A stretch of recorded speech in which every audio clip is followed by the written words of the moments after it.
Hello, how are you? Welcome back to my channel. Ooh, so today I want to talk about something interesting that happened last week. But I have to tell you, when it was happening, it wasn't interesting at all. I didn't find it interesting. A meltdown, a child's meltdown. Have you ever seen anything like that? And you know what? It's not a tantrum. I found that out. It's not a tantrum. It's totally different. Welcome to Coffee with Temmi.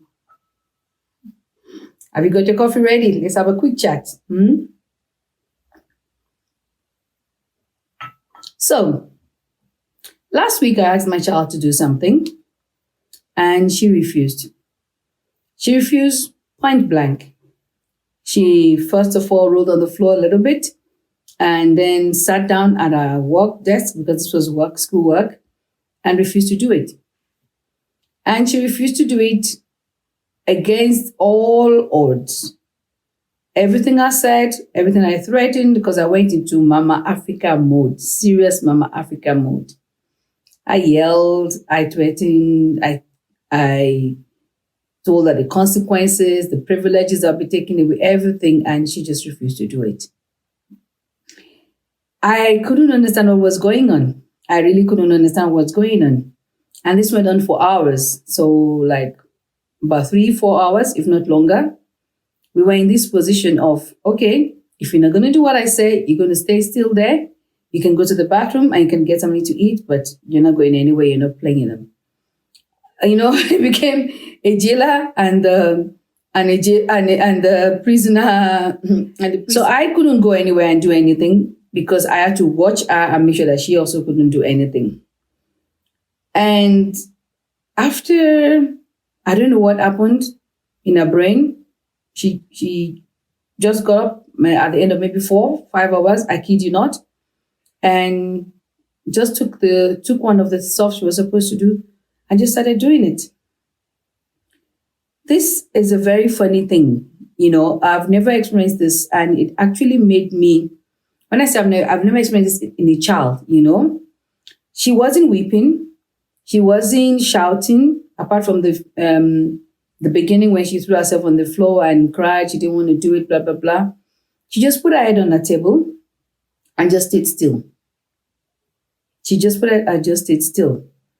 Now, it made me question my abilities as a mom. And it also made me realize that age and maturity does not prepare you for parenting. These children, these little human beings don't come with a manual, You just finding things out as you go along. She's not a crying child, but in recent weeks, she's been weepy. And I just didn't put any mind to it because, like I said, she's not a crying child. And I just did my Mama Africa thing. But after all of this, I've had to go and, try to find out what could possibly be wrong. And it turned out that she had a meltdown because she was overwhelmed.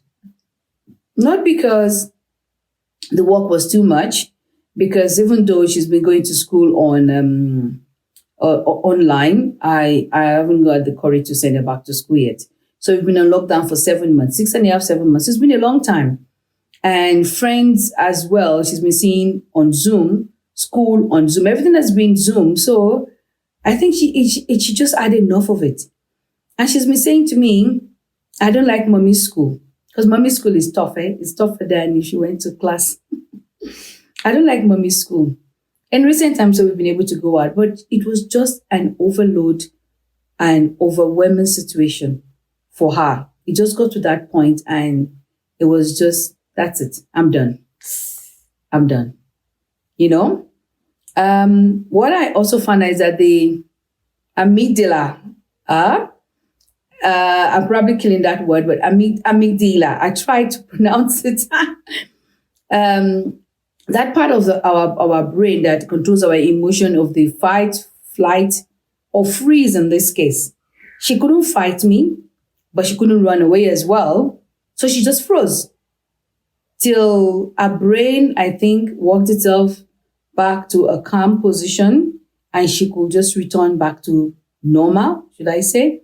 And that's what happened. I also found out that stress, just like laughter, can be contagious. And I realized that yes, as parents, I knew this somehow. You know how you know these things at the back of your head somehow. Try not to bring everything to the table when you're with your children. I didn't think I was bringing it. I realized that I've been snapping a lot more. Though for some funny reason, my chat, I'm looking at it, my shout chat is empty. I've encouraged her to feel it, but it's empty. Maybe she understands me more than I understand her. So my shout chat is empty, but the next day we spoke. This is also very funny. Picking up children in 21st century is, I'm sure my parents must have said the same thing, but this is really very new. I don't remember when I was growing up anyone asking me my opinion on things that concerns me. I was told what to do, and that's it. Get on with it and do it. But anyway, we had a conversation, and she did tell me that was it. She was just tired, of school, on the internet, of just tough. Just tough. She was just tired. She just needed a break. Because what she did even afterwards, after she calmed down, after her brain calmed down, she got up, she took one of the stuff she was supposed to do, she did it. And then I said, you need to go shower and go to bed. And she was fine with it. So I think our brain needed that rest as well. And so she gave me her reasons, I gave her my reasons, and we compromised. And mommy made all sorts of promises that she's not sure she can keep. But so we're working on it. I realized later that what I should have done is what the word says in Proverbs 15:1. A gentle word, a quiet word, a soft-spoken word might actually have diffused the situation before it got to where we found ourselves. But I've learned from this. And yeah, it was just something interesting. And I thought, this is what they don't tell you when you become a mom for the first time at 47. These are one of the things they don't tell you. Okay? So have you come across anything like this? How are you dealing with it? And if you haven't, please look out for it when I think maybe we just need to, at least for me, I think I need to listen more to what she's saying and try to see, there might be something actually behind this flippant, at least to me sounds flippant speeches, flippant excuses. And yeah, I'll see you next week. It's been Coffee with Temmi. Bye for now.